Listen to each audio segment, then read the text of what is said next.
Hello, ladies and gentlemen, and I am back with a new blue snowball. Yes, it's that man again. It's Michael Burhan. Welcome to I Got Gameplay, of course. I am here. I am excited. My blood is pumping in more places than one. I am basically so excited about this episode. I'm about to burst all over everybody. We're doing an episode on Bungie, a retrospective on them, and I've been playing a crud load of Destiny today. So, speaking of Destiny, of course, it's her destiny to be on our show tonight. She is the lovely lady of I Got Gameplay, of course, and one of our amazing co-hosts, and a lady who's taken the helm herself and hosted an episode on Resident Evil. She is the lovely Jamie Styles. Hello, and I'm currently very jealous of your blue snowball because I want one. You're jealous of my blue balls. I'll take it. I am, only I want a purple one. Yeah, the one I've got is actually not the same as the one I had. Well, the one I have is still here. I just got to fix it.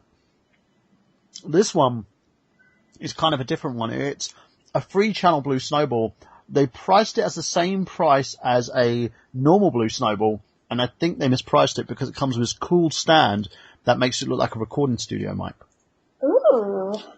So it's a beautiful, you set it to like channel 2, you could have more than one person speak into it, and it comes up with clarity.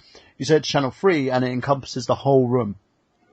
Ooh. So it's a very, very attractive little piece of equipment, and a great piece of equipment as that. So enough about the blue snowball. I'll do a review for you guys if you want to take a look at it. Do a comparison between the two, because I know there's not many of them out there. Speaking of comparisons, we have the man who wants to settle the age-old debate of feminism versus gamers. He is the man himself, the VG Master, the gentleman who has completed Super Metroid and has developed the high score, of course, and as you said, it has been beaten, but he did it, damn it. He is Mr. Lee Garasich. Hey, everyone. Lee, what you been up to?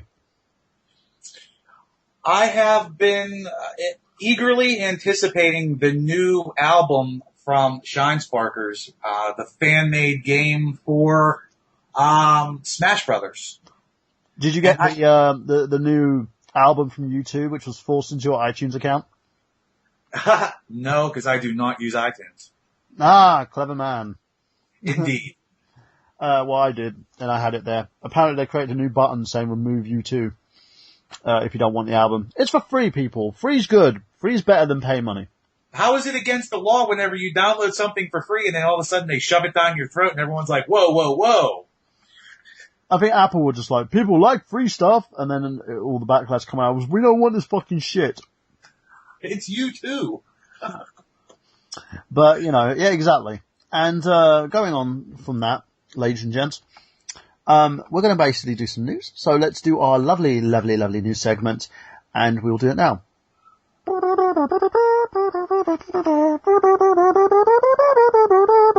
Lee, what is in the news this week? That sounded very Jacobian there. Well, like I said, I've been eagerly anticipating the final release of the Harmony of Heroes fan-made album done by a good friend of mine, Darren, over at Shinesparkers, and many, many artists. I got to listen and preview a few of the tracks today, and I cannot get it out of my mind how it's mind-blowing how amazing it is. And they previously did 2 albums called Harmony of a Hunter, and those were just involving the Metroid series as a whole, everything from the NES game up until Other M, and there was different remade songs and fan-made songs. But it's really cool because the Harmony of Heroes is about Smash Brothers. So that really encompasses everything Nintendo. Was the Other M one about basically them talking about how Samus looked like a completely whiny female in that? Oh, my ovaries. Well, see, that's the ironic thing. I don't know if you know, I am a decent fan of the Metroid series. And I'm pretty sure that Samus is one of the very few video game characters that has never, ever been rescued in a game. She's always the person doing the badass kicking ass, taking names, and rescuing everybody else. But the Other M was destructive because she kept relaying. She had to basically have a man kind of be the proponent, be the one assisting her and helping her through her problems. What's this other M you're talking about? I must never have heard of it. But anyway, okay, so 98% of the time, she's out there kicking ass and doing it in style and making it look good. Yeah. As I said, with that game, I kind of ignore it. I don't think it's canon to me. But you know what? The storyline in that game, it got a lot of flack. Well, it was Ninja Theory. Ninja Theory, for those who don't know, do the kind of Dead or Alive series and Dead or Alive Beach Volleyball. So they don't really have a very objective opinion on females. Yeah, and I love the Japanese culture, but the Japanese culture, maybe you could say it's a little sexist. It is, but I define it by its... Maybe. Your product, Maybe.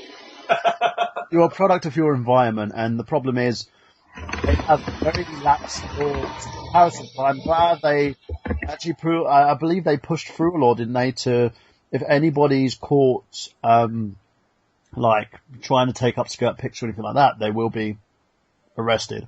If you take other M and okay, you take the legitimate gripes about the maternity aspect of it or the daddy issues. I mean, Samus was found by an alien race of birds as a child and then trained as a warrior.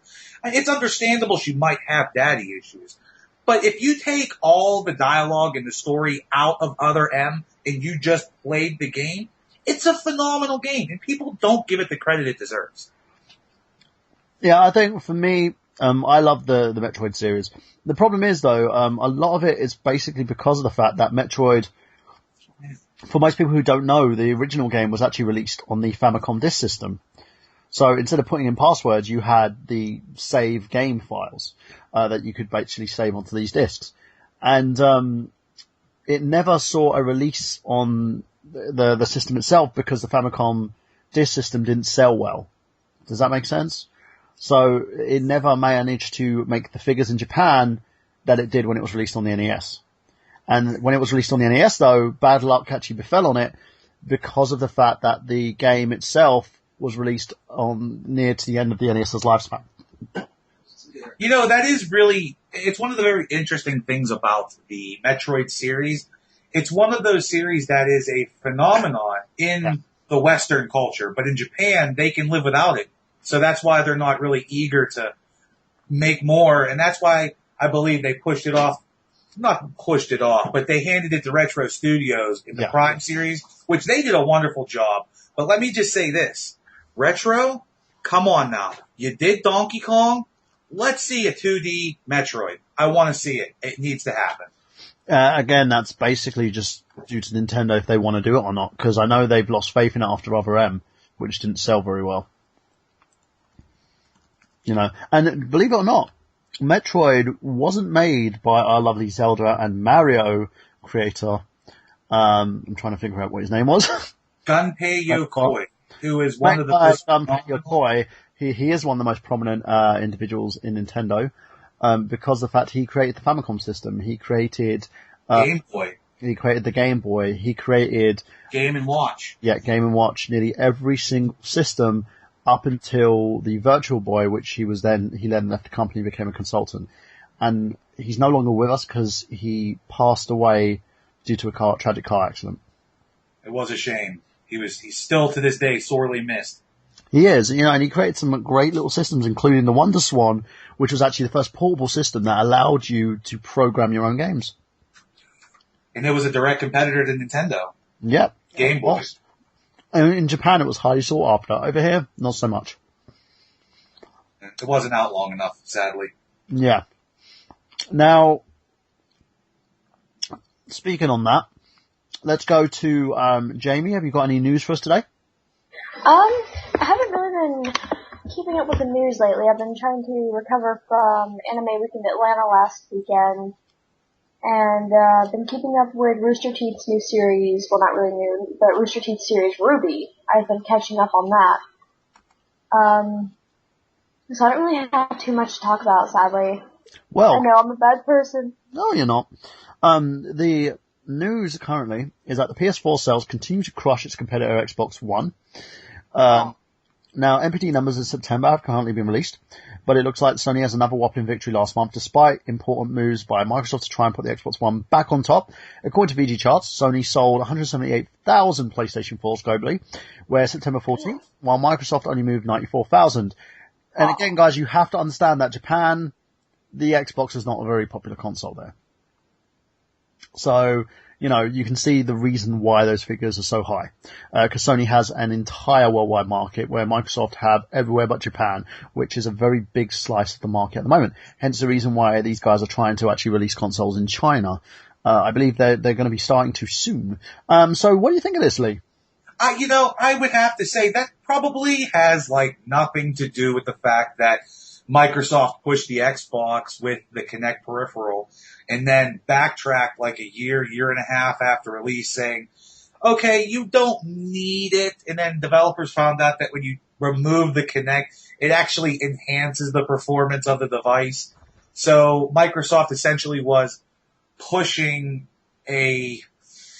I'm not sure what the word is. It wasn't meeting its potential because they were trying to push additional hardware with the system. There might be a little bit of animosity there. I don't know. I know for a fact that I did not purchase an Xbox One, and I do not plan on it.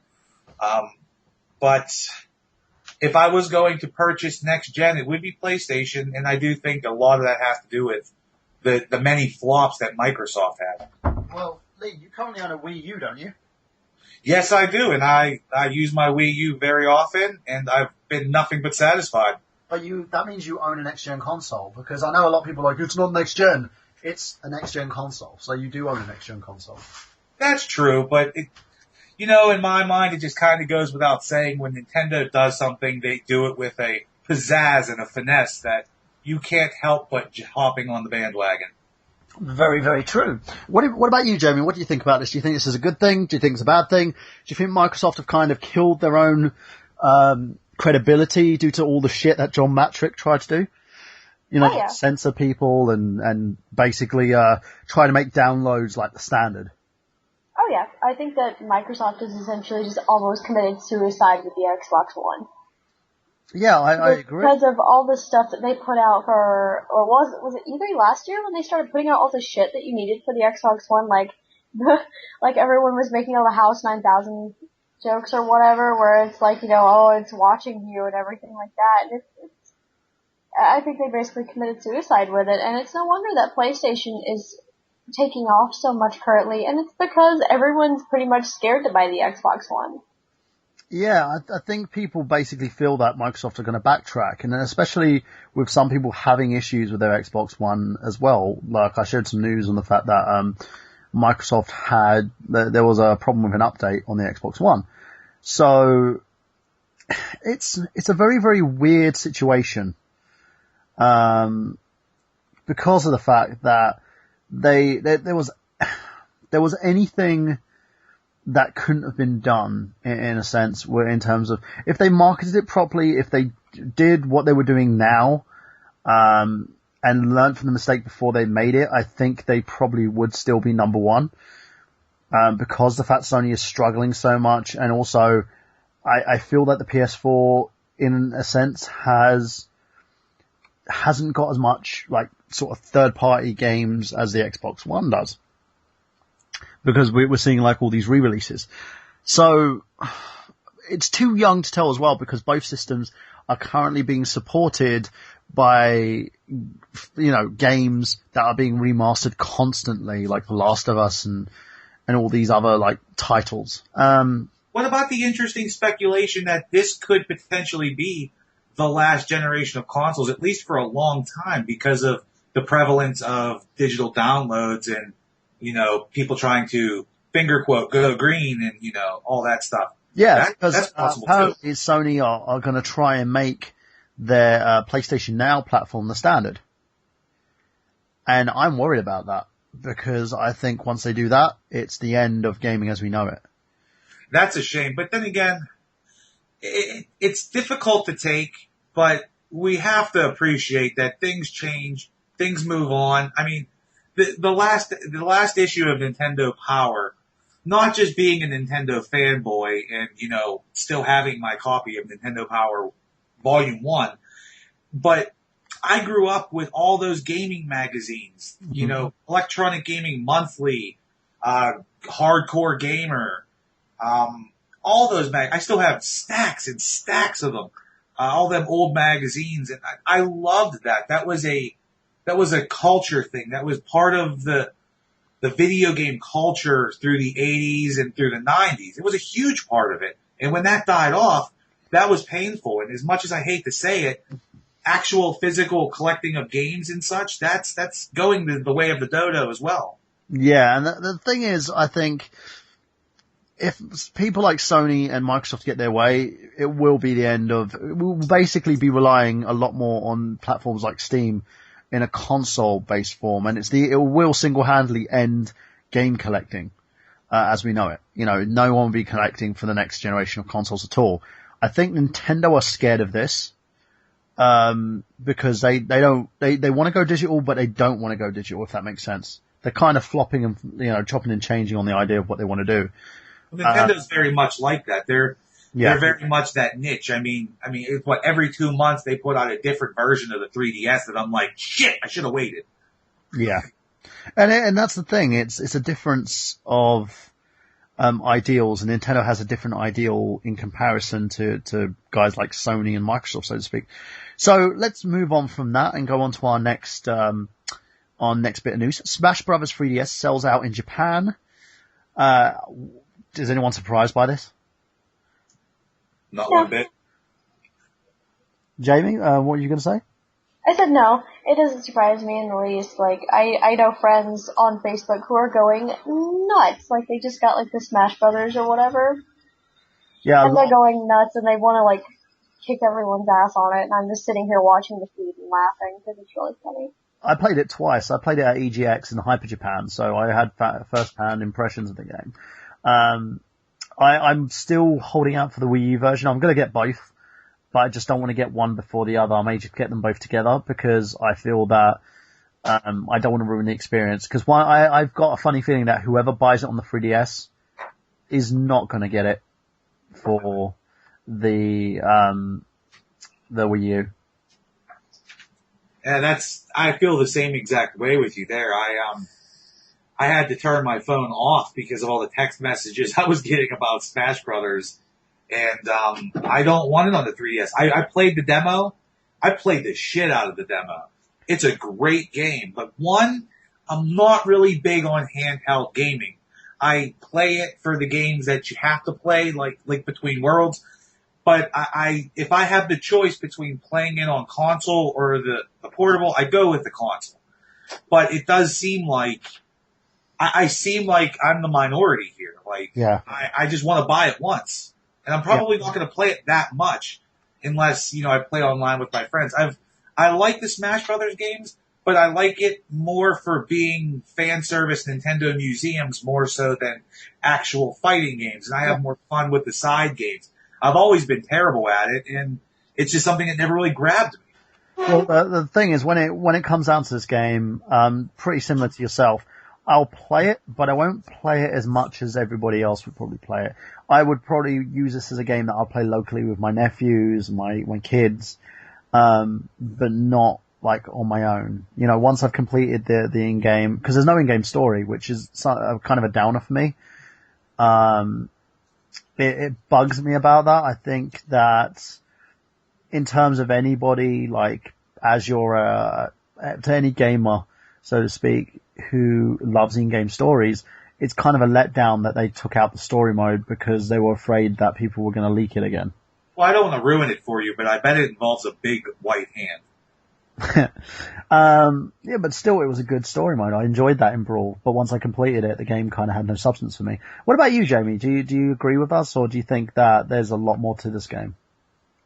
I think that it is a little disappointing that there is no story mode, simply because that's my thing with games, the story mode and seeing the characters interact and everything. But I do think that Super Smash Brothers, I don't know, maybe it was supposed to be more just for the fighting experience. rather than the story itself. I have friends who are going through and just unlocking every single character, and they're screaming at their consoles right now. Well, let me ask you guys a little question. What would you do if you had an MMORPG that you needed to sell? Well, a Korean company has decided to hire Korean models so they can do a photo shoot for the said RPG. I was beside myself. I didn't understand what you were asking. Well, if you're trying to sell your MMORPG, how would you sell it? Yeah, Really? I don't know. Well, At a rehab clinic? Well, Im Min Young and Yeon Da Bin have done a promo shoot for Korean MMORPG, and the reason why they've done this is because they think that sex sells. For me, I think this is ridiculous. It's stupid. I don't see... They're looking seductive. There's nothing about the game in there. It's just them two fiddling each other's boobs. I don't see why... I understand that sex sells, but there has to be a premise behind it. They're just like, oh, look, here's titties. It's nothing to do with Lord of War, but here's titties. It is phenomenal. Go on, Jamie. I mean, it's like, you're on, I see it all the time. I'm on YouTube and I'm watching videos, and on the side there's an ad for an MMO. And what is it but a cute anime girl, or a cute, not really anime style, but a cute animated girl with huge boobs, and like her entire body's flopping out with her boobs and her butt, and I'm like, okay, but how does that represent your game as a whole? Yeah, no, I agree. It doesn't show anything of the game, it just shows these girls modeling, and to me, I don't see why I would even be bothered.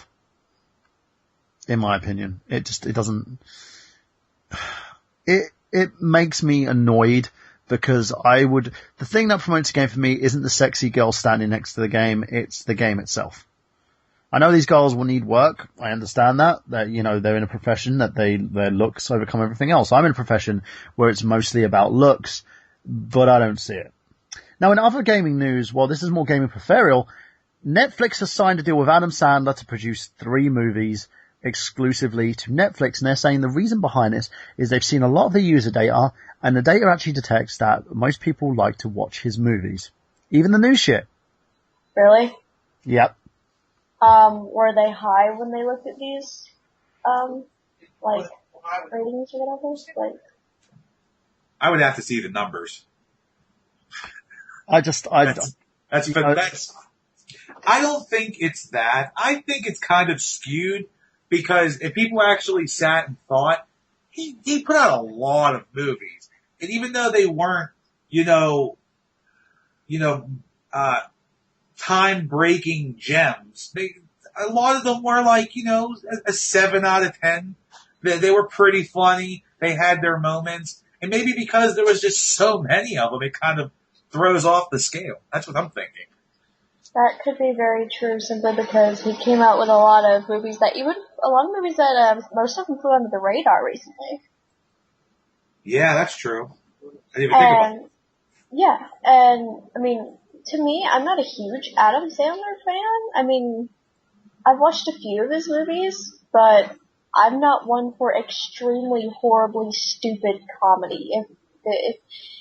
I think the stupidest movie I've ever watched and enjoyed was like Biodome and Idiocracy. Wow, Biodome. Oh, Biodome. But there has to be like a slight, there has to be like a slight story. Like there has to be a point in the humor, not just like stupid shit, which is what I feel like Adam Sandler's comedy is kind of derailed into. I definitely wasn't standing in line to go see his new movie. But there's times on a slow Sunday afternoon, if I see Happy Gilmore on, I might watch it. That's about the extent. Old stuff. I think his old stuff was great. The new stuff that he's done is utter trash. Jack and Jill was literally... It was him giving himself an excuse to dress up like a woman and go, I'm a girl! That was a really good impression. Yes. I'm sitting here drinking tea. It's his comedy has been like downgraded to bullshit, and that's the problem. You know, it's gotten to the point where I just want to slap him in the face and say, "You're credible. You can fucking act. What are you doing?" You know? I mean, wasn't he in that movie Grown Ups? Yeah, and then they That did was Grown a Ups good 2. movie. And then he said Grown Ups 2 was done because I needed a holiday. It's like, Wait, Grown Ups 2? Wait, there was a Grown Ups 2? yes. Yeah. Oh god. I'm so sad. That means it's gonna suck. I remember him most from the old comedy albums that we used to listen to as a kid. Like, honestly, if you've never heard The Angry Talking Goat, you need to just go look that up on YouTube. That is so classic, it's painful. But that's what I remember him most for. It's those old comedy albums. And not so when Rob Schneider basically passes on a movie, you know there's a problem. Oh yeah. Ouch.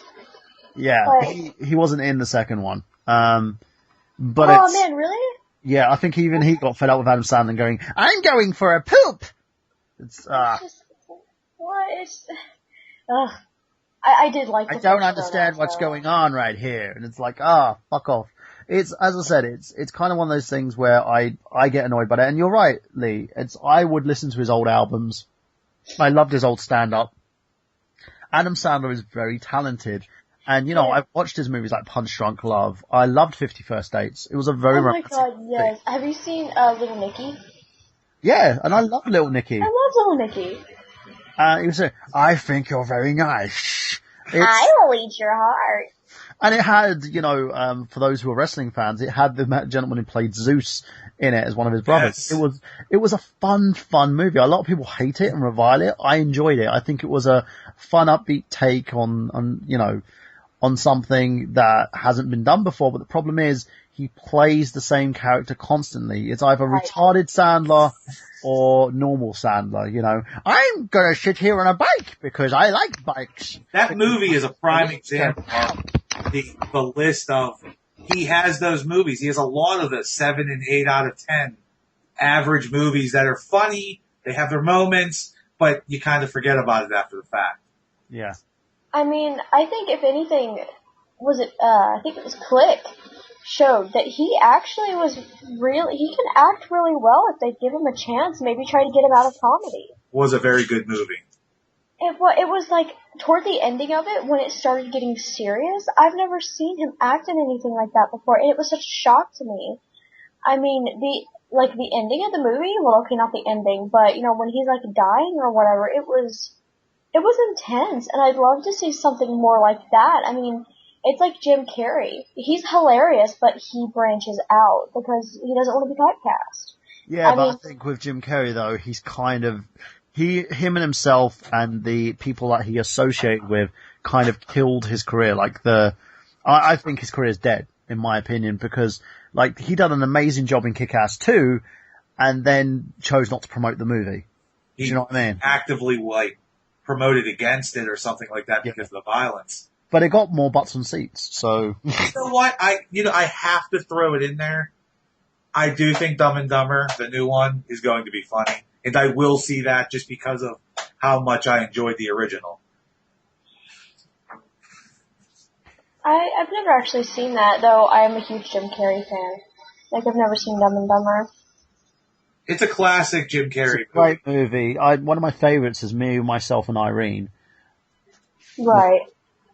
I have to say my favorite Jim Carrey movie is Liar Liar. Which I love that movie. I love it so much. Yeah, it's like, you have huge breasts. And I rub my face in them. Mama! Mama! Speaking on the Adam Sandler front, every time I think about Adam Sandler, I immediately think about Eddie Murphy. Because it seems like they're on the same career path, just a few years apart. Oh god, yeah. Yeah, but everyone's seen through Eddie Murphy's shit. That's the problem. Norbit was funny though. I didn't like it. Pick up and watch one of his 80s comedy routines. Like stand-up specials. That shit was hilarious. That was great. I gotta admit, I did like Norbit, if only for the, her Rasputia listening to, like, the Pussycat Dolls and, like, washing the car. I was laughing so hard over that. But I think that bit's done to death, though. It's like when he did, like the Nutty Professor? Yeah. And 1 and 2, I felt, okay, that was fine. But then when he continuously, when he did it again with Norbit, it was like, it's not funny because we've seen this. It's, right.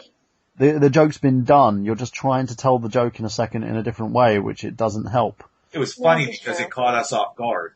Yeah. And the problem is when you try and tell that same joke in a different way, it kind of does something rather different to you, if that makes sense.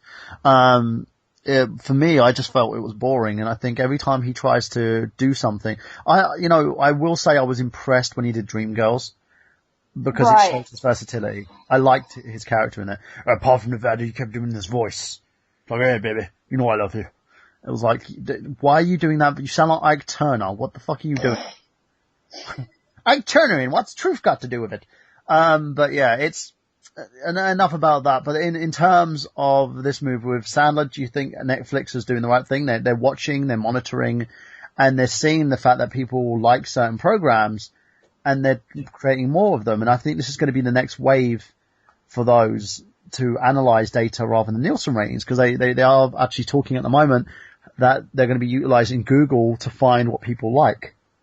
That's not creepy or anything. Well, it's technology. It's basically people are going to look at this and look at the analytics that come with these platforms and find what people are into so they can produce more of it, or programming similar to it.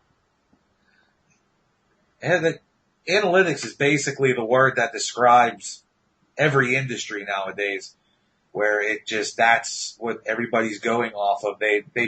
People are coming to understand with the globalization and the internet and everything like that Nielsen ratings and stuff like that might not be reflective of the whole. And, I hate to say it, it is kind of creepy, but we have to understand that Google searches, it says in the terms of service that they're allowed to provide that information. And that's kind of one of the, the lesser of the evils that we have to deal with. Yeah, like, that's fine. I don't mind them looking at the analysis and stuff and seeing what people like and what people don't, but as long as they don't take it too far and start creeping into people's personal shit to see what they like, then that's fine. Well, I think promoting more Adam Sandler movies is pushing it too far. I think it's stupid. Yeah, I think it's oversaturation. But, the funny thing people don't know is his studio is basically big enough to just self-distribute. The guy's made a lot of money. He's grossed billions in terms of his films. Well then. That's scary. Considering most of them are really stupid, yeah, it is. Yeah, so that, I understand why he keeps doing it, but he doesn't need to, and I think he's just doing these like shrewd business moves just to do it. I don't know. I don't know what to say about it. For me, it's just freaking weird.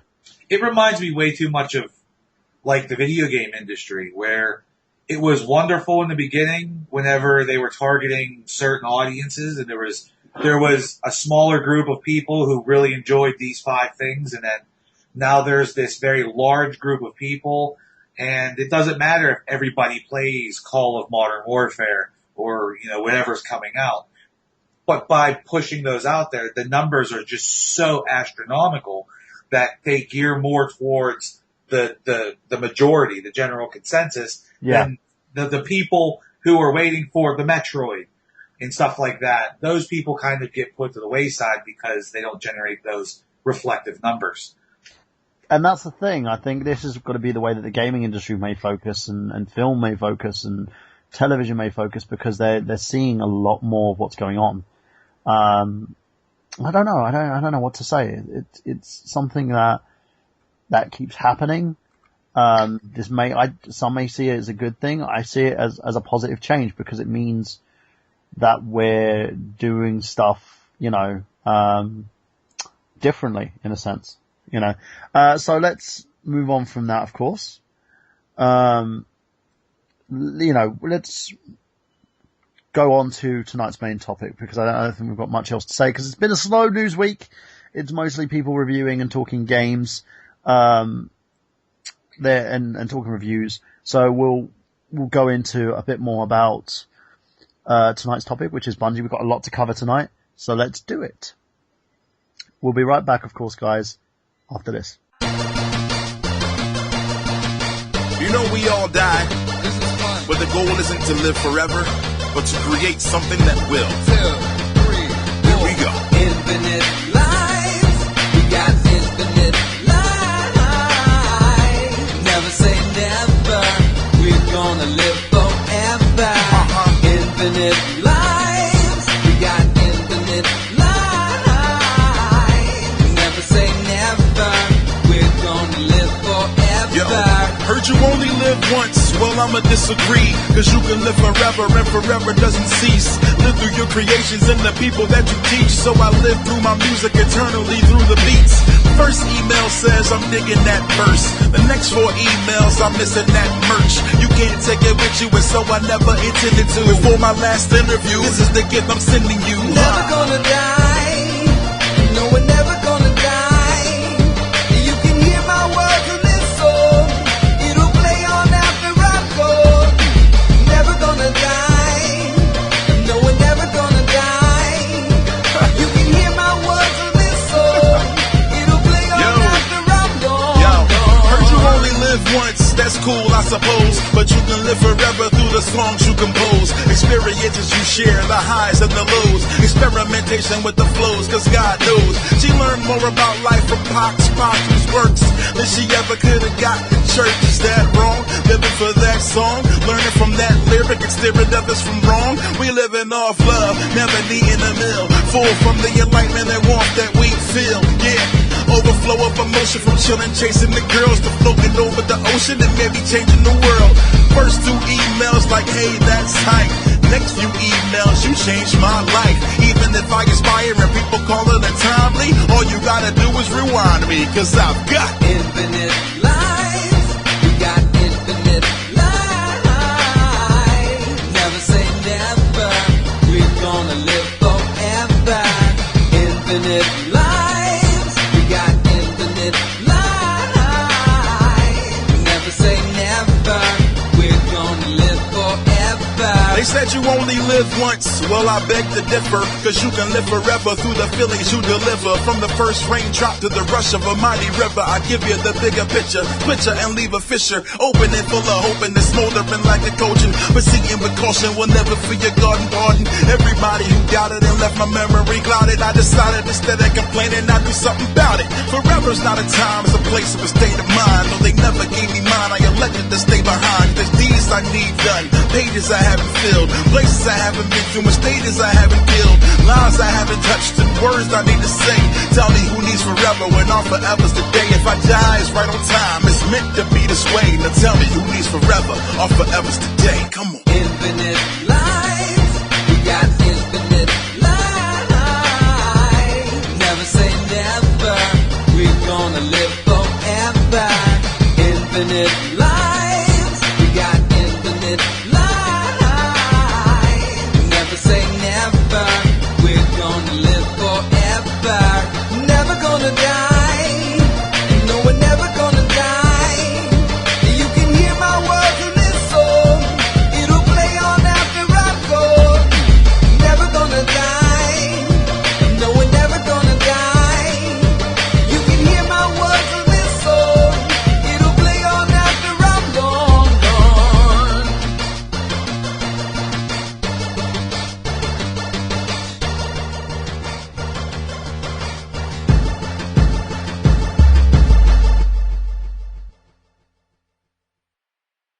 Welcome back, ladies and gents. I'm here with Jamie and Lee Garrisich himself. We're talking Bungie tonight.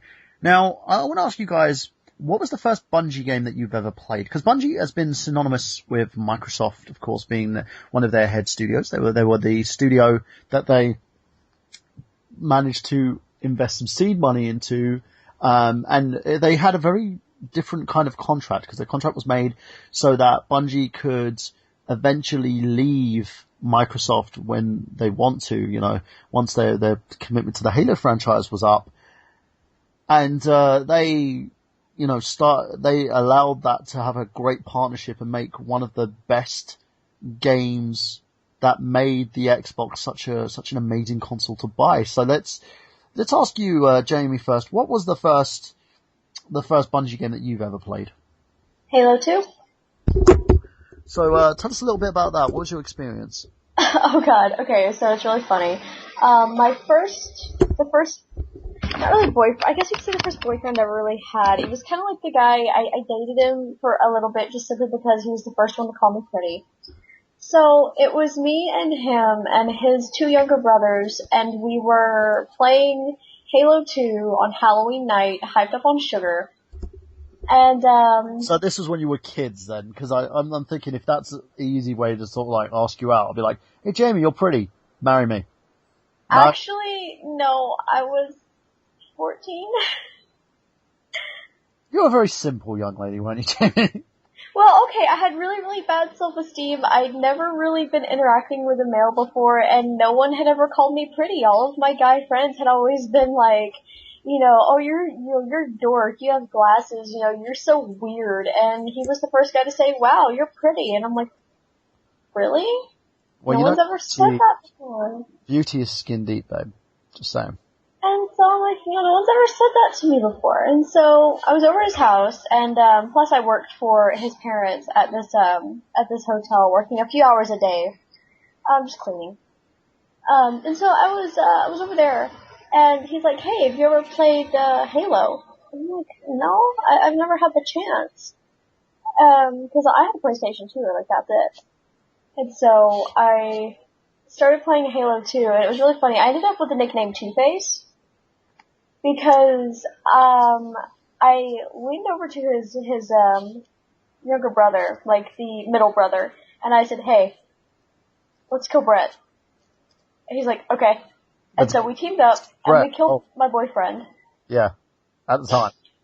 And then I leaned over to his youngest brother, and I said, hey, let's kill Dustin. Okay. And so we killed the middle brother. And then the youngest brother turns his character to me, and I turn my character to him, and he goes, so now what do we do? And I just shoot him, and I win. That is kind of two-faced. I applaud you. And they're like, well, you're a bitch! And I'm like, I know, and you trusted me. I have the power! Yeah, pretty much. And I kind of had the same experience, 2 years later, when I got my first real boyfriend. I dated him for 10 months, and so... You're not giving me sugar. We were playing Halo. I think this was another, I think the first one I played was Halo, and then I played Halo 2 maybe, I don't know. Okay. And we were playing the versus mode, and we were in the world where the portal, it had the different doors, and it would teleport you to the different place in the map. And there were all these different doors that you could go to, so I cheated, and as soon as I spawned, I just turned and aimed my gun at the door that I was standing by. And eventually, my boyfriend came through that door, and I just shot him. And I won. He never let me play in that map again. I feel like I just don't want to play you in Destiny if you get it, because you're probably just going to do that. You'll be like, hey Mike, I'm topless at the moment. What? Bang! Dead. I'm a camping bitch. I'm sorry. Yeah, but the funny thing is you can't camp in Destiny. I know, and I've noticed that watching gameplay, and I'm like, oh my god, I would cry. Yeah, I tried to camp on a level when I was trying to defeat one of the major bosses, and they spawned these monsters right next to me and killed me. Oh no. I was like, you fucking bitch of a game. But we talk a little bit about that in a minute. What about you, Lee? What was your Bungie game of choice? Halo 2 popped my cherry. Well, hey, so tell us a little bit about that. Well, throughout my life, I've mastered certain games that I really enjoyed, with everything from Mario Kart on Super Nintendo, and then Perfect Dark. I was lethal in Perfect Dark. And then a little bit after that, I was playing another first-person shooter, Halo 2, and this was the first time I had heard about, oh shit, people make money playing this game? And it just it was one of those moments where You know, I was working a crappy job, didn't get many hours, so I'm like, if I can do something with this, let's try it. So I went and I bought a copy of it for a friend of mine so we could practice together, and we did doubles a lot. And I'll never forget, there was a moment in time in the Halo 2 roster online where they did like a massive reset for everybody's account, like their ranking. I don't know if it was because of glitching or whatever, but I do recall soon after that, my friend and I were playing. We were playing a doubles match, and it seemed pretty fair. We had like 30 kills. It was best of 50. The other team had maybe 12 or something. It was kind of in the bag, and then all of a sudden, I forget what was heard, but in Halo 2 online, if somebody was talking, you could hear it. And that was one of the coolest things about Halo. They said something, and they were giggling and laughing, and then all of a sudden I realized that we didn't get one more kill the entire match. They completely slaughtered us, playing around, like jumping around behind us and shit. It come to find out they were professionals. We got hustled. I didn't play Halo 2 again. Oh, that fucking sucks, man. It was demoralizing, but I was there day one for Halo 3, and I gotta say, in the heyday of when Halo 3 was released in like September 2007, I think,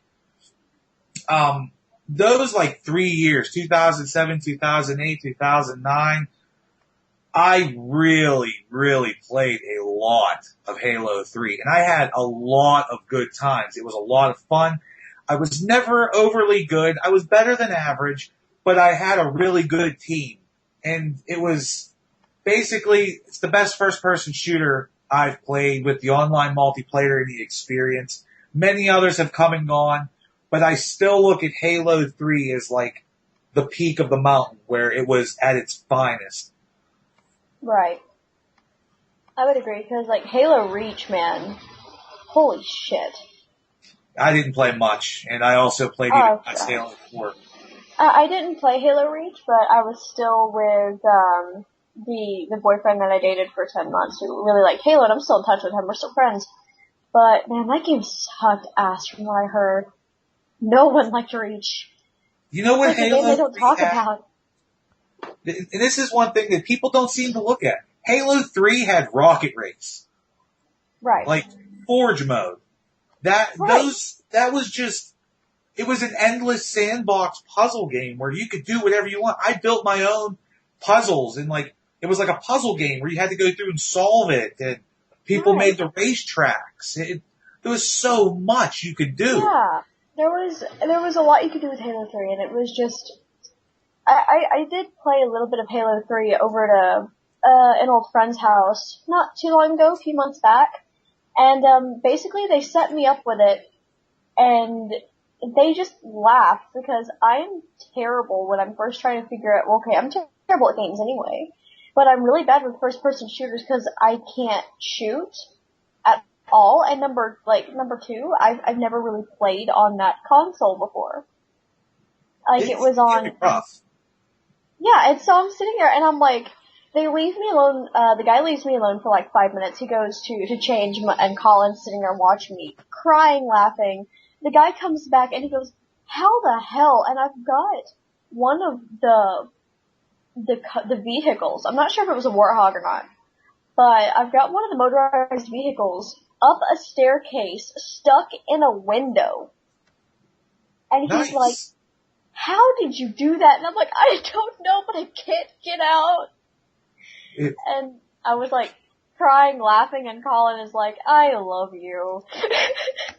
You know, a friend of mine with whom I used to play a lot of Halo 3 with, we have this running joke where, you know how like, whenever you're playing a game and you're going through, you have these thoughts in your head like, oh, well, I'm going to go grab that sniper rifle and I'm going to climb up on that hill and I'm going to shoot and see if I can get somebody. And, you know, 9 times out of 10, it's just hyperbole. You think you're going to do something, but something else comes up, or you're not good enough, or whatever happens. It's a good idea at the time. Yes. Halo 3 was a very unique game where there were so many situations where I said, like, oh shit, they got the flag, and I just jumped off a cliff and shot a rocket where I think they would be, and the rocket connected with the Warthog. I got a quadruple kill and saved the flag. Like, holy shit, you have to go back and watch the video. But Halo 3 was that game where you would just try that stupid shit. Like, I'm gonna rocket jump the Warthog up the ramp and we're gonna make it. Like, and it would work. It was crazy how there was like a 50-50 shot no matter what crazy idea you had. Like, I'm gonna surf on top of the flying thing. You know, just weird stuff. And it worked. And that's what, it was so accessible in that sense. I really miss that. That's lacking in games nowadays, especially the first-person shooters. Right. It just, like, that just reminds me of, I had a couple friends who, like, they were playing Halo. I don't even remember which one it was. And they were just kind of like, they were trying to seriously finish one of the campaigns or whatever, and they had a bunch of friends playing. I think they had like 4 or 5 friends. And they have this recorded, and they're going to put it up on YouTube at some point. It basically glitched out. There was one of like they were going for the cars, and one of the guys was dicking around and just goofing off, and they were getting pissed at him. He shot a rocket launcher, and it hit toward the bottom, or he threw a grenade. Yeah, he threw a grenade. It hit toward the bottom of one of the motorized vehicles, one of the tanks. The tank flew off a cliff, and it fell on its top. But when it fell on its top, the turret started spinning like a helicopter, and it took off into the sky, killing the guy inside.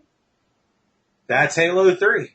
I was laughing so hard, and they got it on video. Like, they actually got it on recorded. Like, they recorded the match. Yeah, that's another thing too. Like, long before you could hit a button on the Wii U and send the highlights of your Mario Kart to YouTube, that sharing that Bungie had, I don't recall exactly what it was called now, but you know, you could pay a nominal fee and Bungie would host so much data. It was like 15 videos or something. And if anybody is feeling squirrely, you can definitely go look up BG Master 337, which was my account. And I still, if it's still active, I still have videos up there. If not, I have them on my hard drive. But the ability to put those up there, like say you had to work, you know, Friday, Saturday night, and you missed out on playing with your friends, and your buddy was like, oh man, you should have seen this. He was like, no, whenever you get online on Sunday, go check out my file share, and you could go see it. Like, the weird screenshots or the video clips or the entire 30-minute long matches. It was, that was just another one of those things, like the perfect spice to make the perfect meal.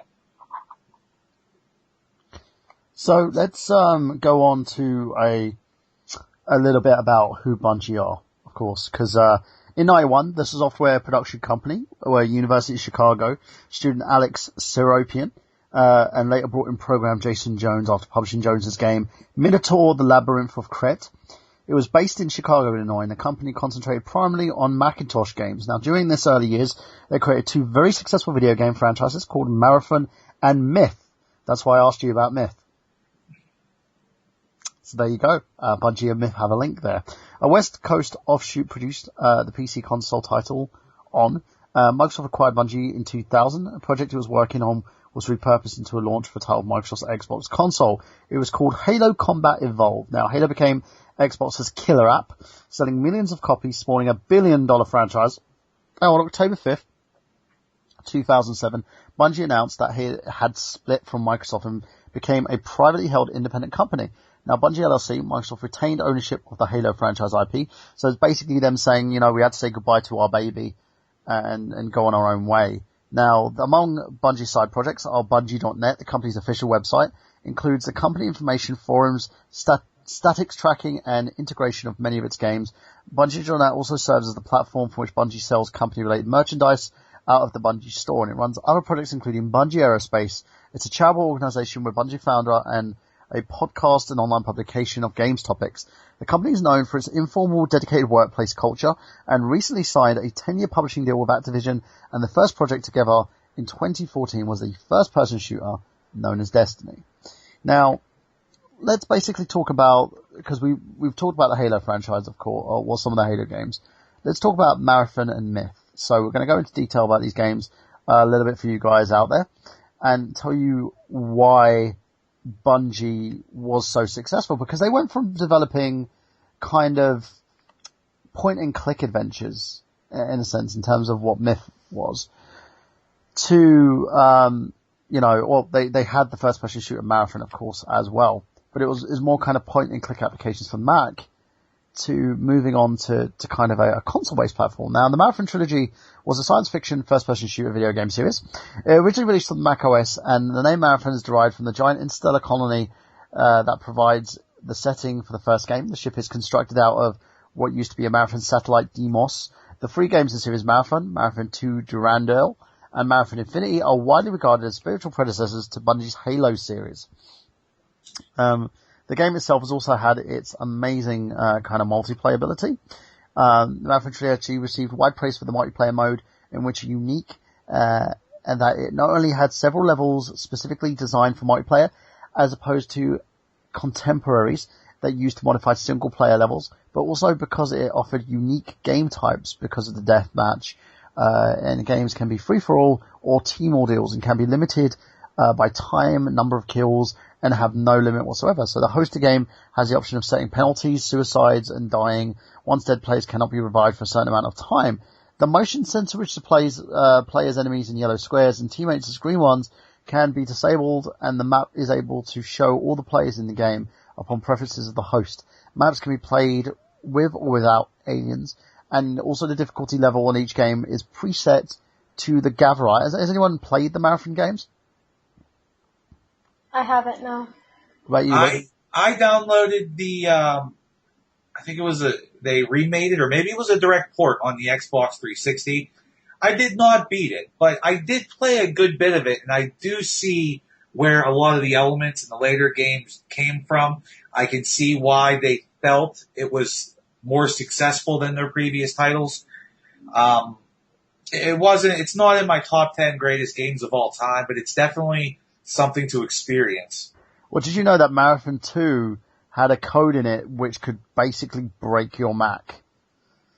Yes, the one that deleted the partition on your hard drive. Yes. So if you installed it on root level, oh shit, there goes your hard drive. Yeah, pretty much. So it's like if you chose to uninstall it, then your hard drive's gone with it. Yeah, they lost millions doing a recall on that. And yeah. I do believe, I recall somewhere they said that was the first real time they slipped and fell on their face as a company, and they were very humbled by that. They made the mistake, but they wasn't like kind of screwed over by it, if that makes sense. They kind of let it go and just kept going. Yeah. That's all you can do. But you know what their biggest downfall was? Oh, what's that? Well, if you look at the games and where they released, you mentioned, they released games for Mac. Well, they were very much an Apple company. Like, they worked for Mac and they did all their stuff for Mac. And a lot of the people, who were very dedicated to Bungie, whenever there was the announcement for Halo 2 that it was going to be an Xbox exclusive, because they released, Halo Combat Evolved, the original, on Mac as well. But Halo 2 was the first one that was only Xbox and Windows. That's basically like looking up to somebody and all of a sudden they jump to the enemy's team. It's basically shitting on your doorstep, isn't it? It's like, yes, and they got some serious backlash for that. I mean, they got threats and stuff. I mean, it was really emotional for them too. So people are just really stupid, in my opinion. I think why are you threatening a company that gave you some amazing games just because they jumped ship? People didn't know, after the Myth series of games, which basically, I'll talk a little bit about Myth. It was a real-time tactics video game. It's kind of in similar vein to kind of the World of Warcraft series before it went into an MMORPG, of course. It was developed by Bungie, published in 1997 by Eidos Europe and Bungie North America. Myth 2 was also developed, self-published in North America in 1998. It was published by GT Interactive Software in Europe, and as a result, Bungie sold to Microsoft in 2000. The company lost the franchise rights to Take-Two Interactive. Myth 3, Age of the Wolf, was developed by Mumbo Jumbo Studios and published by Take-Two in 2001. All three games received good reviews, especially the first and second game, although the third game received a generally positive reception. Many reviews cited the number of bugs in the initial release there was general feeling that Take-Two had not given Mumbo Jumbo enough time to complete the other game in this franchise. So we'll talk about the first two games. Now, do you think it was a weird step that they decided to change the game from, they went and did a first person shooter, then they did a real-time strategy game? No, I think that goes into a lot of the creative process and the creative freedom of those involved. They started out doing something and they did very well. And if you look at the numbers, those games were very successful. I do think it was very adventurous for them to go try something new, but in the end, it was successful, and I think it aided in the development of the company faster than if they would have just continued making the same style of game. Have you played Myth, Jamie? No, I haven't actually. I haven't played the game myself, and I have to put a correction there for myself. The game I was talking about with Nimoy was Myst. This is Myth. It's a different game. After Marathon, Bungie moved away from first-person shooters to release a strategy game, of course, Myth, as we talked about. Then they, after success of Myth, they went and changed from the Chicago offices to San Jose, California, based branch of the studio Bungie West in 97. Bungie West's first and only game would be Oni, an action title for the Mac, PC, and PlayStation 2. So, a lot of people favored Oni. They loved this game. So let's talk a little bit about what it was about. That's a game I have not played, but I've recently been very interested in picking up and going back into. It was one of those games that came out, didn't really catch my eye, and I just kind of forgot about it. But recently I've been going back and looking at, the game seems there's a large variety in the game. Whether or not it's, easy to implement or a lot of fun, I don't know because I've yet to play it. But the game seems that there was a lot more put into it than most people give it credit, so. Yeah, the game itself was basically influenced by Ghost in the Shell. The main characters, Konoko and Commander Griffin, look similar to the film's protagonists, Motoko Sugangi and Dasuki Aramaki. And again, I do apologize if I butchered that. Now, due to difficulties in debugging the game, generally it was unplayable over less than reliable network than an NAM at the time. Multiplayer was omitted from the PS2 released version of the game itself. The game is more of a kind of an action shooter style game. It has with that beat 'em up element. You have like hyper sprays to heal damage, cloaking devices that render the player invisible, and can be found scattered throughout the levels on corpses since the player can carry only one weapon at a time. Ammunition is scarce. Hand-to-hand combat is the most effective and common means of defeating enemies as well. So you can punch, kick, throw enemies, progressing to later levels, unlock stronger moves and combos. There's multiple classes of enemy as well with their own style of unnamed combat. Each class is subdivided into tiers, increasing strength, as in Bungie's earlier title Marathon. Tiers are color-coded, encased by green the weakest, blue and red strongest, and are also color-coded to levels of health as opponent, as indicated by a flash when the player strikes to shoot them. Green flashes shows the opponent has high health. Red flashes show the enemy is near death. Oni does not confine to player to fighting small groups of enemies. In small arenas, each area is fully open to explore. 14 levels of various sizes, of course, and some large enough to comprise an entire building. Bungie hired 2 architects to design the buildings as well. The Oni engine implements the method of interpolation that tweens keyframes, smoothing out animation and complex martial arts moves. However, the frame slippage is a common problem with multiplayer of non-player characters near to the player are attacking. So, what about you, Jamie? Have you ever played Oni? Did you ever see a playthrough for the game? No, not yet, but when I told my boyfriend Colin today that we were going to be talking about Bungie tonight, he mentioned Oni, and he talked a little bit about it. I don't think he's played it, but he used to work at GameStop. Yeah. And so I think he's at least seen a little bit about it.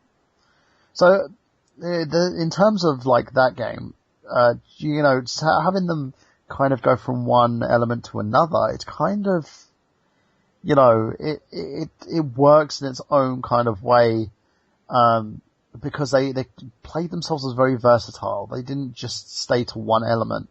And it proves that Bungie has a success of doing that. They can jump from one kind of genre to another. Now, basically in '99, Bungie announced its next product, which was Halo, originally intended to be a third-person shooter game for Windows and Macintosh. Halo's public unveiling occurred in Macworld Expo 99, the keynote address by Apple's then interim CEO Steve Jobs after a closed-door screening in E3 99. In June 19th, 2000, after Halo's preview in Electronic Entertainment Expo 2000, Microsoft announced that it acquired Bungie software at the Bungie World, become part of the Microsoft game division under the name of Bungie Studios. Halo would be developed as an exclusive first-person shooter for the title for the Xbox, and the reasons for Bungie accepting Microsoft's offers were varied. Jones stated, "I don't remember the details exactly. It was all serious offer, but the chance to work on the Xbox and the chance to work on a company that took games seriously. Before that, we were worried we were going to be bought by someone who just wanted Mac ports or didn't have a clue." Martin O'Donnell, who had joined Bungie as an employee only 10 days before the merger was announced, remembers that the stability of the Xbox as a development platform was not only a benefit, but around the same time, it was discovered that Asian versions of Myth 2 could entirely erase a player's hard drive, and a glitch led to massive recalls of the games, of course, as we talked about. It cost Bungie nearly $1 million. O'Donnell stated that in the Bungie podcast, the recall created some financial uncertainty. Although accepting the offer was not something Bungie had to do. Excuse me. Serapin and Jones had refused to accept Microsoft's offer until the entire studio agreed the buyouts. That shows how awesome these guys have been. Basically, they didn't want to push anybody. As a result of the buyout, the rights to Myth and Oni were transferred to Take-Two Interactive as part of the three-way deal between Microsoft, Bungie, and Take-Two. Most of the original Oni developers were able to continue working on Oni until the release in 2001, and Halo Combat Evolved, meanwhile, went to become a critical success, selling more than 6.5 million copies and becoming the Xbox #1 flagship franchise. Now, that led to Bungie creating two sequels, of course, with Halo 2 in November 9th, 2004, making more than 125 million on release day and setting a record for the entertainment industry. Halo 3 was the final installment of the Age of Halo trilogy. It was released in September 25th, 2007, and surpassed Halo 2's record, making 170 million in the first 24 hours of release. Now, Halo 3, I believe that was Halo Reach, wasn't it? No. Reach was separate. Ah, yes. So Microsoft and Bungie announced that Bungie was splitting from its parent company in October 1st, 2007. Primarily held as a limited liability company, Bungie LLC. As an allied deal between the two, Microsoft would retain the minority stake and continue to partner with Bungie on publishing and marketing both Halo and future projects, with Halo intellectually property becoming Microsoft's. While Bungie planned on revealing a new game in E3 2008, Bungie studio head Harold Ryan announced that the unveiling was cancelled. Almost 3 months later, Bungie announced the new game was a prequel expansion to Halo 3 titled Halo 3 Recon. And the next month, Bungie changed the game's title from Halo 3 Recon to Halo 3 ODST. At E3 2009, Bungie and Microsoft revealed the company was developing another Halo-related game called Halo Reach, which was a prequel, I believe. It was released in 2010. And was the last game in the Halo franchise and developed by Bungie. You said that you had, a lot of people you knew had a problem with Reach. Yeah. Apparently Reach was just shit. Like, I'm not sure if it was gameplay, graphics, what, but no one that I know personally liked Reach. Like, you mentioned Reach, and it's like, oh, what, there was a game called Reach? What? It's kind of like when you mentioned, like, Arkham City to me, like, it's just, it doesn't exist. It's kind of like Halo Scratched Edition. Well, for a lot of my friends who played it, because I remember a few friends of mine playing the game when I was in uni. I was basically keeping my head down and just doing uni work because I thought I was going to fail. And most of my friends were like, I played Halo Reach and it was fucking amazing. And they were talking about the story in the game and how the story kind of opened up the reason why this war was happening. What about you, Lee? Have you played the game? I did a little bit, but it just didn't have that same magic. They took away too much and added too little. I think that was the primary problem with it. So tell me a little bit about that. What did they add that was too little? I'm trying to remember because Halo 4 and Halo Reach were kind of like a blur because I didn't play them too much in comparison to Halo 3. But the different suits of armor they tried to add giving you the ability to fly around with a jetpack, which I mean sounds cool on paper, but it really didn't do anything except make your character out to be like one of the ducks in Duck Hunt. Like you just, oh my god, look, there's somebody flying through the air, shoot at them. So it wasn't as effective, and I believe they took out like Forge. They might have still retained the theater mode, but I'm not sure. I know they took out Forge mode. So I mean, that right there is like 33% of what made Halo 3 amazing. So, tell me a little bit more about what you felt. Did you feel the story kind of rounded everything off in terms for Halo? It allowed it to give it a bit more substance? In Halo Reach, I would have to say no, because I don't even recall what the storyline was in Reach.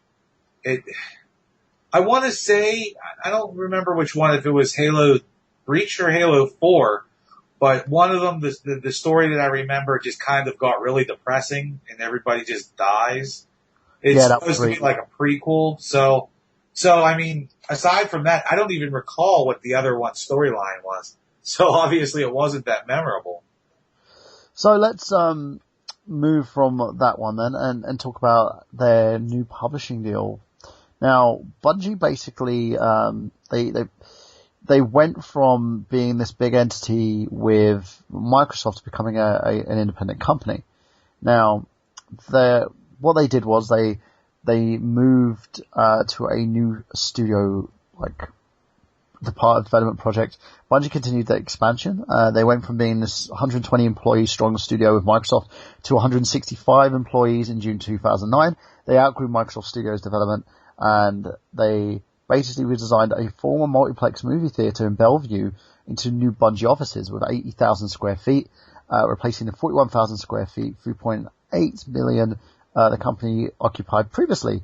Now, in April 29th, 2010, Bungie announced it was entering a 10-year publishing deal with Activision Blizzard. Under the agreement, Bungie's basically will produce properties that were exclusive to Bungie, not Activision, but Activision will be publishing them. In the deal, similar to EA Electronic Arts as part of the program. Now, in June 30th, 2011, Bungie announced that the Bungie Aerospace project slogan, Pre Audacia di Astra, ad Astra, meaning boldly to the stars. The project is intended to provide independent game developers with publishing resources and support, including access to Bungie.net platform. On November 18th, 2011, Bungie Aerospace published its first game, Crimson Steam Pirates for iOS, developed by startup video game developer Harebrained Schemes. In addition to the publishing and distributing Crimson, Bungie Aerospace also provides players with a statistical support and dedicated discussion on Bungie.net. On February 17th, 2013, Bungie then announced Destiny, which launched on the PlayStation 3, PlayStation 4, Xbox 360, and Xbox One platforms in September 9th, 2014. So let's talk about that a little bit. Destiny has been on people's lips. A lot of people have gotten very angry about Destiny. I think it's because people haven't understood what this game was going to be. A lot of people thought, oh, it's going to be this Halo-esque game, but it turned out this game was more than that. It became an MMORPG, but for console platforms. It was online only, for those who've played the game itself, and it's very open world, and it gives you a choice to either do missions or take part in heists, and basically, partake in the story. The story itself is a little fractured, to the fact that it doesn't give you much information. All is you're fighting with a group called the Fallen, and then, you basically, then start feuding with another faction called the Vex, who are trying to take over the world. So you dispatch the Vex, and the story mode ends there. But there's still a lot more to do. There's more heists, there's more, levels, you get the play versus player, you get to up your, rankings if you join a certain faction. It's a very interesting and very complex game at the same time, but a lot of people were just like, this is fucking bullshit, because, Bungie, just fuck you, Bungie, because this isn't the game that I signed up for. Where's the fucking story? Why do I have to pay £40 for an extra pass? or $40 for an extra pass, £35 for an extra pass over in the UK. And, why do I have to do that, Bungie? Huh? Fuck you, Bungie. Now, the game itself basically as I said, was released in September 9, 2014. And emphasized that the universe Destiny will be alive. The events may happen in-game that are not necessarily controlled or planned by the developer, which will help create a dynamic for a developed experience for Bungie, and a dynamic playing experiences for gamers. The game's style has been described as a first-person shooter that will incorporate massive multiplayer online game, which is MMO elements, which is what it does. Bungie has avoided defining Destiny as a traditional MMO game, which it's not. Instead, the game has been referred to as a shared world shooter. It lacks many of the characteristics of a traditional MMO game. For instance, rather than players being able to see and interact with all other players, the gamer or the particular server, as is in case for conventional MMO games, Destiny will include a fly matchmaking that will allow players to see and interact only with other players with whom they are matched by the game. Destiny incorporates a new game engine that allows global illumination, real-time dynamic lighting to occur together. In addition to Bungie's goal that Destiny will natively render graphics in 1080p on both Xbox One and PlayStation 4 consoles. Although Bungie confirmed that Destiny beta for the Xbox One would not be running in 1080p, their goal is to have the version in 1080p by the time of launch. PS4 was running in 1080p, but the innovation of Bungie's Hopper technology, which has been the backbone of Halo's matchmaking system, allows better player matchmaking in order to create more natural and organic experience in either cooperative or competitive multiplayer mode. So Destiny players will be given the opportunity to create a character, choosing both a race, a class. Unlike choosing a race and choosing a class, it has a distinctive effect now Destiny's played, and the character is developed. Each class has its own focus, which is a specific ability that can be used in co-op missions, competitive matches, and turn the tides in the player's favor. These focuses on ability that can be offensive, defensive, or buffing for the player's three main fire teams. The most effective ability of focus is called a super, which is a skill move that the Guardian can use in battle. It has an upgradable skill tree. Now, for me, I love this game. I don't like MMOs. I'm not a fan of first-person shooters, but this game had me hooked from day one. Lee, have you played this game? I was on board with the beta. I played a lot of the beta when it was released. It was about a month and a half ago or something like that. I have not picked up the game since, but keeping with a lot of my friends in the vein, I hear nothing but good things. I'm not sure if I didn't buy into the hype, or if maybe the demo didn't provide, or the beta didn't provide enough of the variety and content to hook me. I played it, it felt solid, it felt fun, but it felt like I've been there before, so I never really hopped on the bandwagon. So, what about you, Jamie? What would you think of Destiny? Did you play it? I have not played Destiny. I haven't had the chance to, because no one I really know has a PS4, or we haven't been able to get it for the PS3 if it's out, but I've watched gameplay of it online, and it's pretty. It's gorgeous, but it's Borderlands 2 and Halo, and there's really no story, and that's just not my thing, so while it does look fun, I think that I would probably get bored of it rather quick. So what do you think about this debate that people are having at the moment? Do you think they are right to say that this isn't what people asked for? Or do you think people are just getting butthurt over the game because it's basically misunderstood? I think it should be more than online gameplay.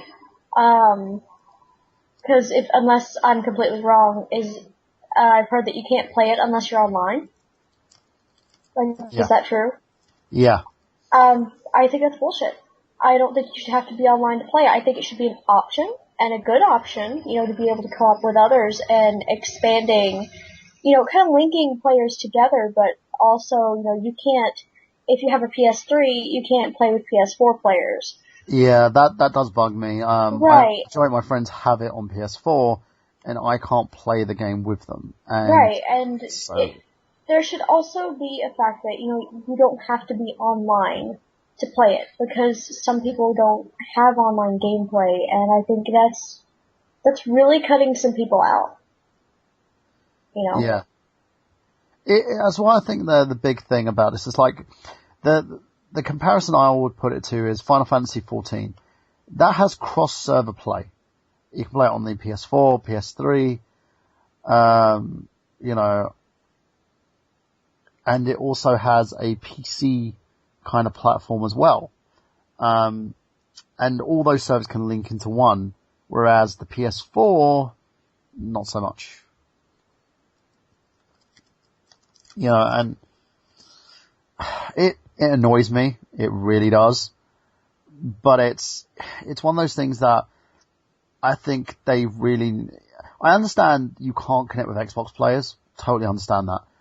Because, Microsoft and Sony don't like to share. What bugs me the most is, the fact that they just won't allow it to happen, on the cross-platform. I'm going to try tonight, see what I can do, but, as it stands at the moment, it's a no-go. Now, Destiny basically, currently I'm just having a look at the figures and see how much this game sold. Now, Activision CEO Robert Kirk suggested the development budget of Destiny was around $500 million. But that was denied by Bungie COO Pete Parsons, who stated that the interview that the game's development cost is not even close to that bloated estimate. The first public details of Destiny were leaked in November 2012, revealing the concept art and plot details. Bungie supplemented the leak with the release of further details expressing regret, and details of the upcoming video game had once again been revealed before their planned release. In describing Destiny, Bungie's lead writer Joseph Stahan stated that the studio was approaching a game with an intention to build a universe that would take on its own life. Now, do you think they did the right thing with this? They built this universe up so that you could, play the game. That's part of what would bring somebody back into a title is by making the world feel real and organic. It makes it much less of an outside playing experience than it is actually immersing yourself into a virtual world. Yeah. I have no doubt that Bungie can carry that off very well. The storyline didn't grip me, but I didn't play much of the story. I was more for the gameplay and, going for the combat and stuff like that in the short time I had. So I would imagine it does seem very deep, and they did build a very large mythos around the environment and stuff like that. So I'm hoping that works out.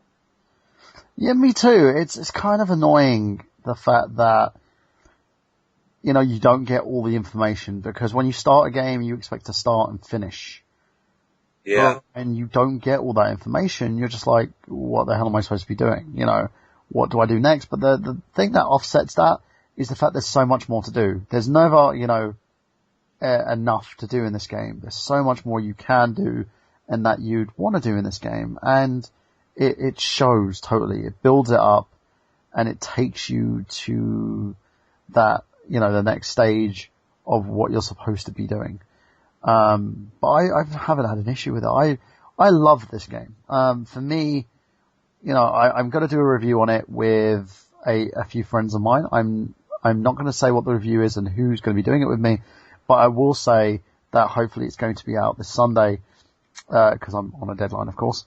But it is enjoyable. I find it's something that, for me, is one of the best experiences I've had in a game and in a gaming universe. But it does bug me at the same time. Now, the thing that bugs me about this game is I think people don't tend to understand, what's going on. They feel that there's not much story, there's not much substance. It's kind of, it's kind of killed the game altogether. Where for me, I think there's a lot more to play. Now, one of the biggest gripes to this game was the fact that you've got to buy a Bungie pass to get any more downloadable updates for the game so that the game will continue. Do you think that's fair? Because it seems to me they're using the World of Warcraft model here. Where, you guys have played World of Warcraft, haven't you? Oh god, no. I play Final Fantasy XI. I don't play WoW. WoW is for amateurs. Well, you know what the way that they do it is they'll release a game, and then release another game, an expansion, but you've got to pay like $40 for the expansion. Does that seem surprising? Not really. I mean, I'm kind of desensitized to that. I mean, I threw up my arms and I stomped my feet and I had a hissy fit when all that shit started with like Xbox Live and the nickel and diming you here and there. Oh, you want this t-shirt? Here, it's only $1. And, you know, I kind of made peace with that. I don't agree with it, but that seems to be the successful model in the video game industry now. It's, you make your lump sum money back and then you milk it for a few years by hooking people on your game with gameplay and story, and also them wanting to be cooler than everybody else or having the new thing in purchasing new equipment or, you know, an expansion pack for a different gameplay. There's nothing worse than being in a group of friends like you and 6 of your buddies play online every weekend and 5 of you guys got the new DLC with the new map and the new game type. Everybody wants to do it, but you can't do it because your one friend didn't get it. Yeah, it's one of those things where it happens that way. You know, you're not gonna basically do anything else than that. You know, that model is a lucrative model. It's a model that you can do for God knows how long, and it's a model that it works. You know, I'm not saying that I agree with it, but if you're buying an MMO, this is what you're going to expect to happen. You know, it's like if I say to you, hey, I'm going to buy this MMORPG, you're going to sit there and go, okay, so you're going to enjoy the game with like 1 million different expansions. You know, it's hard to argue that it is business. Yeah. They're in the business to make money, and they're not going to throw away money. I mean, good luck. I'm sure they're out there, and I have a lot of respect for the companies that stand up and say, we made this is our product. We're not here to milk it. This is the best we can do. Here you go. Adding additional content onto certain things like that, that's wonderful. But again, it seems like that's run of the mill. That's to be expected. And it really does leave a nasty taste in your mouth at the end of the day, regardless of how much fun it is. And I mean, I claim that, you know, I'm a Nintendo fanboy. I love it and stuff like that. But you know what? I already pre-ordered the DLC for Mario Kart 8. So, I mean, I buy into it too. So I'm a hypocrite to argue against that myself. Yeah, it's one of those things that you know it's going to happen. You know, the reason, one of the big selling points for the Mario Kart 8 is you're paying for, like, to have Link in the game and Animal Crossing characters in the game. It's no longer become Mario Kart, it's Nintendo Kart. Yeah. You can get in the cart as Link. That's pretty badass, not gonna lie. And that's the thing, everything has a selling point, and I think people don't understand that with games like this, you're gonna basically look at it and say, hey, I'm gonna buy that. You know, I want that game. You're not gonna sit there and go, well, I'm not gonna buy that. Of course you're going to. Now with this, will I be paying for my downloadable expansion for Destiny? Of course I'm going to. It's £35.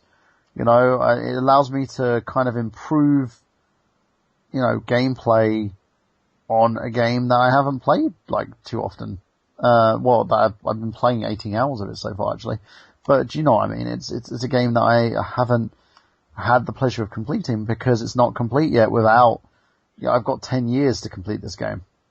Do you know what I mean? It's gonna happen. So hopefully the expansion allows me to keep playing and playing and playing until the point where I either realize the story or it's over. So what about you, Jamie? Do you think this is a big thing that kind of Bungie are screwing people over on it, or do you think this is their way of kind of extending this game for its 10-year lifespan? No, it's stupid. You should never have to pay for a downloadable content. I mean, you already buy the game. I don't think you should have to pay $35 for something extra. That's completely stupid, and I hate the fact that they charge for downloadable content. Maybe like $10 is okay, just because they had to make it themselves and have to make some sort of money off of it. But the fact that they charge like $60 to $75 for the game itself, and then they make you pay $30 to $45 for the downloadable content, and they're screwing you over. Yeah, I kind of agree with you on that one. It bugs me in terms of the way that people deal with things in terms of these games. But at the same level, I'm for me, I want to continue playing, so I'm gonna either, bite the bullet and pay into the game or not. Which is pretty much it. You either do or you don't. Were you, out of interest to Bungie, are you both looking for picking up this game, or are you kind of gonna pass? If I would pick up a PlayStation 4 or, maybe an Xbox One, that would be definitely on my radar as one of the killer apps I would want for the system. But it's not a system seller in my opinion. And another thing too that I remember from the Halo 3 days, and especially, the plethora of first person shooters, everything from Modern Warfare to Call of Duty, all those games.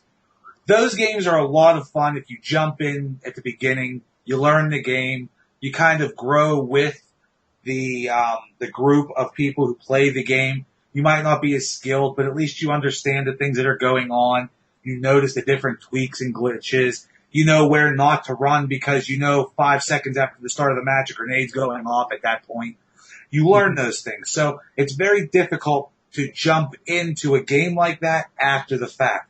It will be very interesting to see if Destiny can prove me wrong on that front.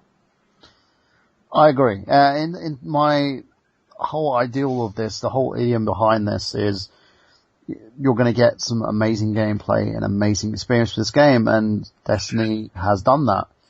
I think with anybody who wants to pick up this game, do so. It's a great game. You've got interactivity with Bungie.net.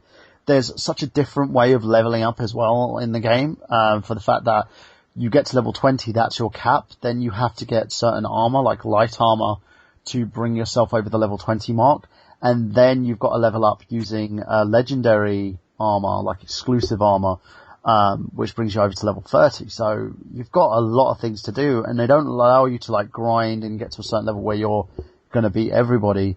Everyone's on a level playing field, especially when you're doing player versus player, and they've developed a game that, in a sense, it's becoming part of culture. It's not, just a game itself. It's an expansive universe. So, do you know what I mean? It's something for me that I feel is a great continuation of Bungie's legacy and a great way for them to utilize their experience with Microsoft to produce something of a kick-ass game, and I enjoy it. And hopefully, I'm gonna also test the waters on the whole PlayStation thing, seeing if I can add a friend of mine, Chris Daceman Dace, what up Dace, to see if he can, if me and him can game together. But that's pretty much it, guys, on that one. Do you guys want to sound off on Bungie? Do you think their legacy has done everything, that you feel, the game kinda has done, or do you think, or the studio has done, or do you feel that there's more to come from Bungie?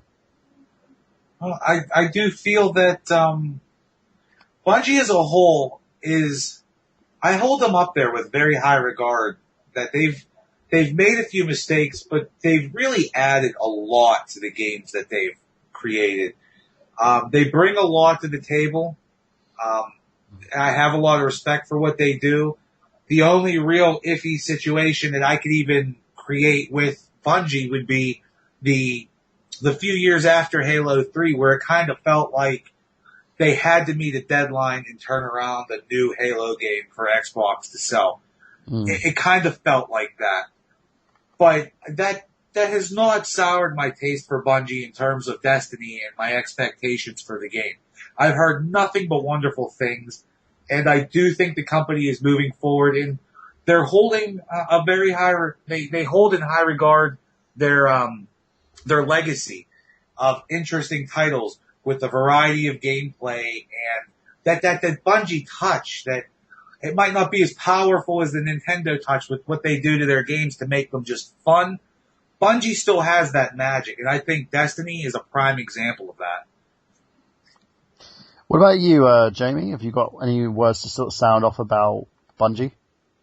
I'm kind of the complete opposite with Destiny. When it was revealed at E3, I didn't see anything special about it.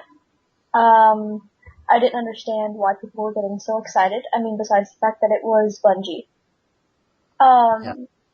When the live action trailer came out, holy shit, we need to make the live action trailer a movie because that was fantastic. Mm. But the fact of the matter is that Destiny I didn't see why it was so special when it was coming out. The trailer wasn't anything special to me. I saw gameplay of it, and it's still not that special. I mean, does it look fun to play? Yeah, I mean, I wouldn't buy it, but if we were over to in a few years when the price has dropped, and I find it at, like, the used game store for, like, $10-15, would I get it? Maybe, yeah, but it might go right back, simply because I think that I would get bored with it. But only, not because it's not a great game, but simply because it's not my style of gaming. Now, Bungie itself, I feel like they're a really, really good company. I feel there's a lot more to come from them. I feel like they're on the right track. Like you guys have said, they've made their mistakes, but I feel like they're learning from them and they're trying new things. And they're kind of a step ahead of everyone else, in my opinion. And I really look forward to seeing what they come up with in the future. Awesome. So that's our retrospective on Bungie, ladies and gentlemen, and what's left to do but do the plugs. So, Lee, where can we find you? You could find me a few videos I have on YouTube under VG Master 337. I'm on Facebook. Are you on the Twitters? You know what? I have not created a Twitter account, and I'm proud to say that. I do think that would just be something else to cause me to lose sleep and have less time in my day.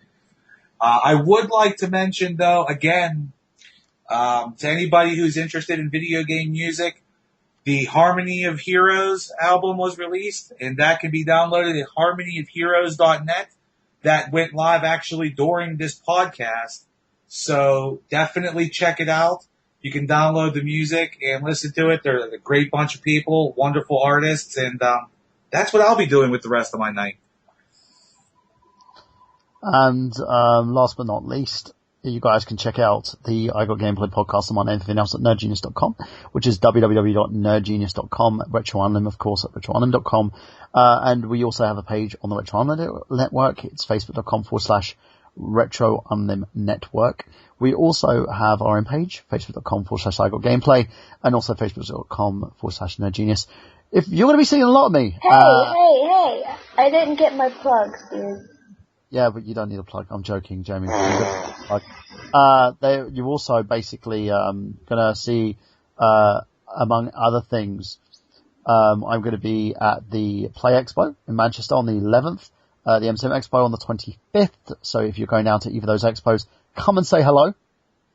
The MCM Expo, I've got a pass for 3 days, so I may be there for all 3 days. So come say hello. Tell me how lovely and sexy I am, because that's what I need. I'm joking. Jamie, plug away. Yay. Okay. You can find me on YouTube at Shimegee, Shimegee. I know I was supposed to upload last week, but I've gotten to where I record about 3 videos worth of stuff, and then I edit it all, and I'm going to put it out, 1 video a week, but I've recorded 3 videos worth of stuff, and the audio is gone. And so I'm going to have to re-record all of that, so just be patient. My life has been kind of hectic lately. You can find me on Facebook at Hazardous Cosplay, HAZRD-US Cosplay, and that's the same name on Instagram. You can find me on Twitter and on Tumblr at GVirusJunkie. And for anyone interested, me and my boyfriend will be going to Anime Blast Chattanooga in November. And we will be hosting a few panels. We will be hosting a History of Resident Evil panel. It's going to be a full 2-hour panel telling the entire history of Resident Evil, dating all the way back to when Umbrella was first founded. Now, if you guys want, I will totally do a series on my YouTube about this, going back to the very, very, very start of Resident Evil, not just the games itself, but the actual history, since I think that's left out of a lot of things, and I kind of want to do a little series about it. I'll be going there. We'll be doing the Resident Evil panel. I'm going to be doing an indie horror game panel, and I'm also, my boyfriend is going to be doing a gender panel on people of certain genders in video games and things like that, kind of like an LGBTQ, XYZ kind of thing. So check us out there, and I think that's all I really have to say. Yeah, okay. So make sure you check her out as well. She's got some great videos on her YouTube channel. I check her out every single time she posts a video. Same thing goes for Lee when he posts his lovely Let's Plays and videos that he does. So make sure you check them out. I am also, you can check out nerdgenius.com for everything Excess Gaming, and retroisland.com as well. You can check out Getting Your Nerd On's back catalogue there as well. Zach Latour kind of is, doing his own thing at the moment, so I don't know when he'll be back on the show. Ollie, you can also check Oliver Hughes on the reviews that we do on Nerd Genius. I've got a special review coming up on Destiny. Hopefully by the end of the week will be with myself and Rob Mann from the Happy Console Gamer. We discuss the game and all the faculties. I'm hoping to keep it short because I'm taking notes from what you guys have said about that game and about reviews that I've done on previous games. Hopefully you're going to like this one. Going to go in a different direction the way that I do it. As I said, check out all the sites and bits and pieces. And if you like us, why don't you donate? Go to patreon.com/nerdgenius and donate at least $1 a month to help support I Got Gameplay and all my other projects, because I work really hard, guys. I really do. You can ask these two. They know I work hard. I work hard, don't I? I do work hard. I guess. Lovely. But yeah, you can check me out, guys.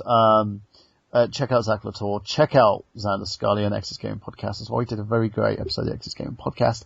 Check out Jamie Styles. Check out Mr. Lee Garrisich. For Lee Garrisich, for Jamie Styles, I'm Michael Bearhan saying that we've got gameplay. Have you?